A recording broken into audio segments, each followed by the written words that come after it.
I see enough hands. Thank you. Can you just give us a minute so we can get staff in here to, are we good? Okay. We can chillax a minute.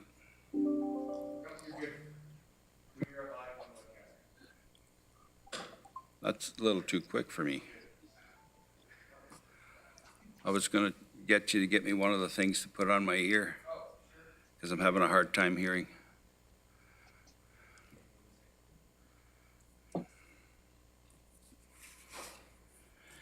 Anyway, we will get ourselves underway.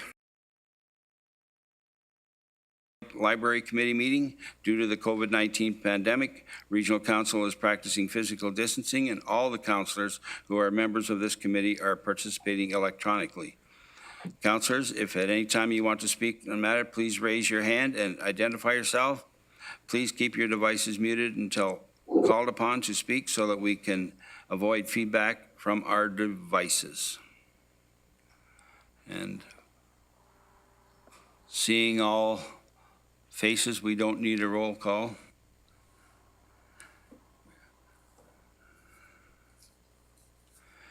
Is there any declaration of pecuniary interest under the Municipal Conflict of Interest Act?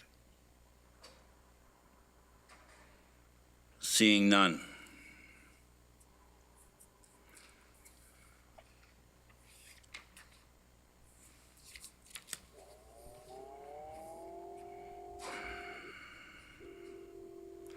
So we'll start off with our reports, and Carol Pfeiffer, Financial Analysis, is joining us today, and we will provide an overview of the financial status of the Region Waterloo Library budget.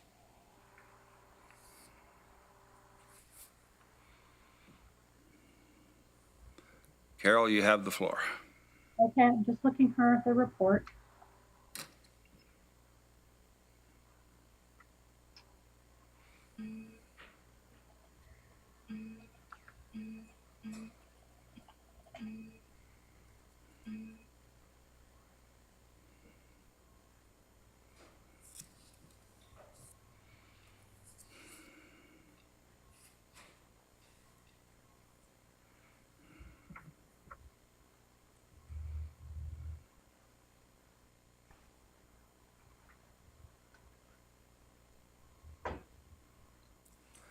Are you looking for some sound?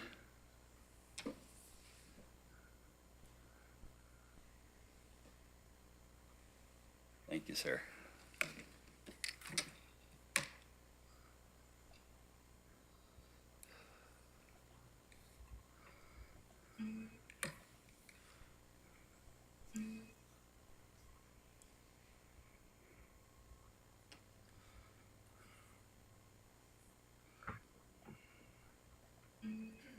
Carol, I have the report up if you'd like me to share it. Does that work?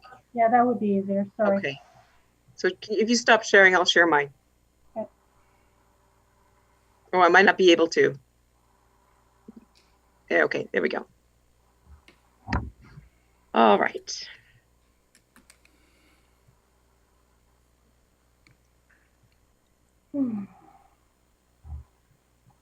Okay. Can you see this? Yep. Okay. Okay, so year to date, we have a favorable variance of 410,000, largely from savings from layoffs of staff during COVID and some continued temporary vacancies. And also a little bit of increased costs year to date from digital subscriptions and cleaning supplies related to COVID. For the full year, we're right now estimating a favorable variance of 561,000. Again, mainly due to savings from staffing, and so also some operating expense savings in terms of a little bit of training, processing, travel, mileage, that type of travel expense and conference, and reduction in programming expenses. So if we go a little further, you can just kind of see those two schedules. A little next page. So this is the year to date. I mentioned the 410, so you can see the salaries and benefits favorable of 375, at the end of September. Other operating costs favorable of 50. So the expenses are favorable by 428. We're a little bit short on the revenues, mainly from fines and damages, and net of 410. And then the next one down there, this is our projection when we looked at the end of September for the year. We thought we would be favorable of 561. Again, a little bit short on the revenues, mainly in the fines and damages, and a large part of the favorable on the expenses from the salaries and benefits.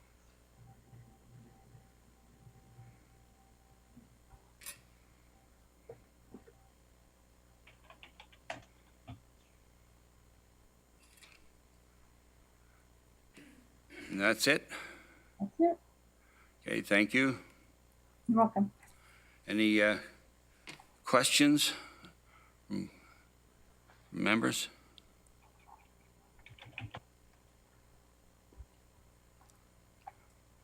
Well, that's well done. Nobody has any questions. Good job.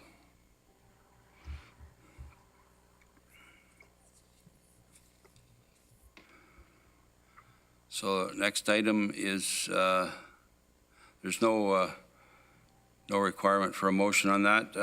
It's for information. So next item is the operations update. Right. So Cheryl? this is just, oh, sorry. Yeah, go ahead, Cheryl. Thank you, Chair. To do an overview of the library operations update, we kind of walked back to June the 1st, which is when we started library takeout and went through all the changes of our library services based on provincial guidelines.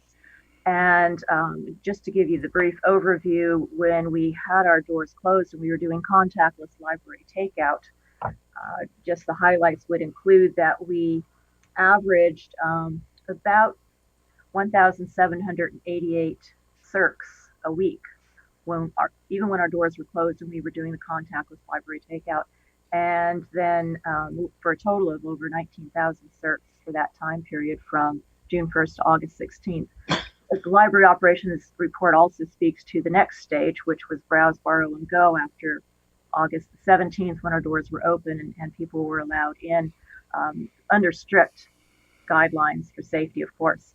And we have enjoyed from August 17th to November 15th, 12,411 visitors into the library. So I think that's a fairly good number considering the circumstances we're in. We've altered services, we've altered hours. We are now on some of the larger branches open on Mondays, which has seen a very good uptake with the public. So even with altering our services and with the current pandemic, we have seen very positive uptake by patrons, and indeed by the rest of the public. We've actually managed to add 800 new members during that time period, which is fairly significant and pleasing. So as we have pivoted our services to address all of the pandemic issues, I think we've seen a fairly good response.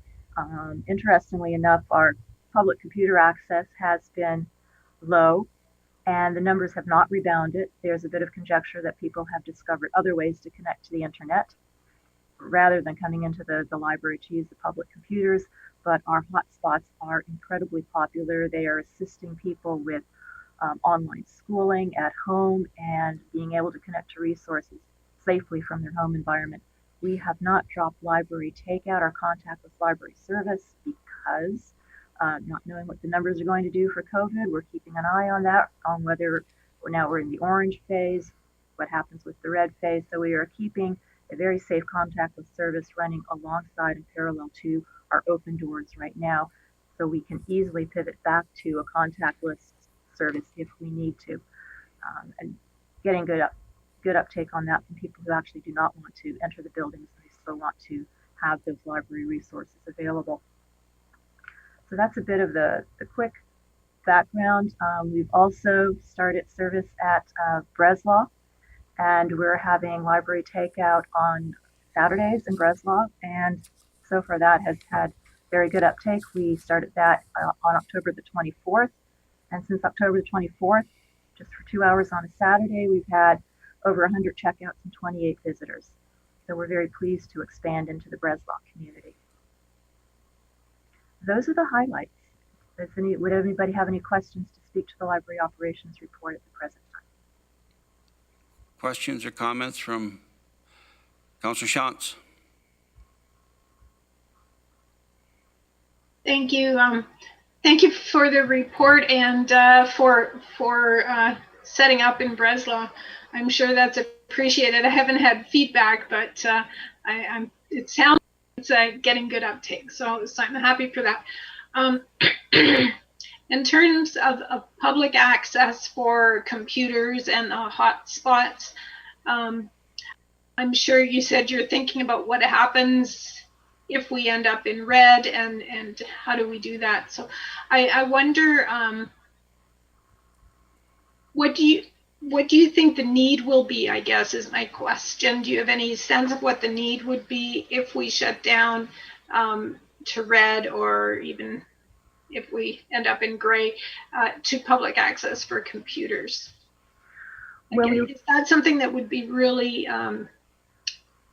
a bad thing for the community if it was completely shut down? Do we need to keep that piece open? Again, we'd obviously be taking direction from public health and the provincial government. There was a phase back in July where we were allowed to be open for public computer access only. People could not come in and browse collections, but they could make arrangements ahead of time to come in and access the public computers. There was not a lot of uptake with that. It was quite interesting that there was not.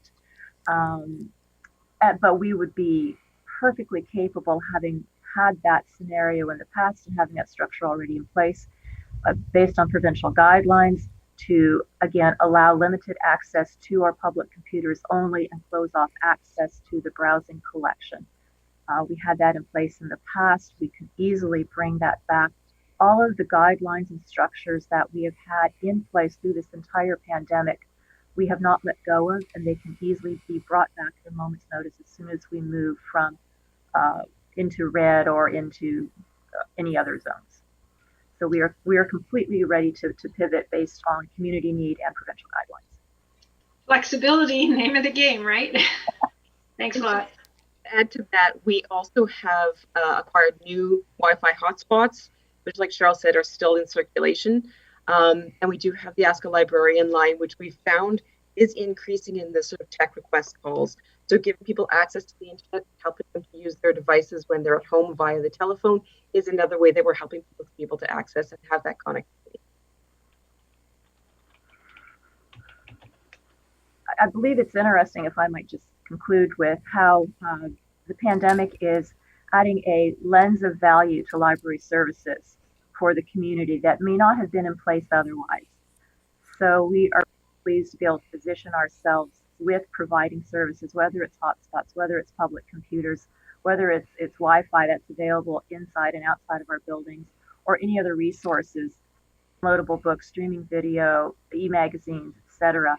People are discovering anew the value to library services through this pandemic, and we're endeavoring to meet those services however we can. Very good. Well, it's good to see that the libraries are something that people still want.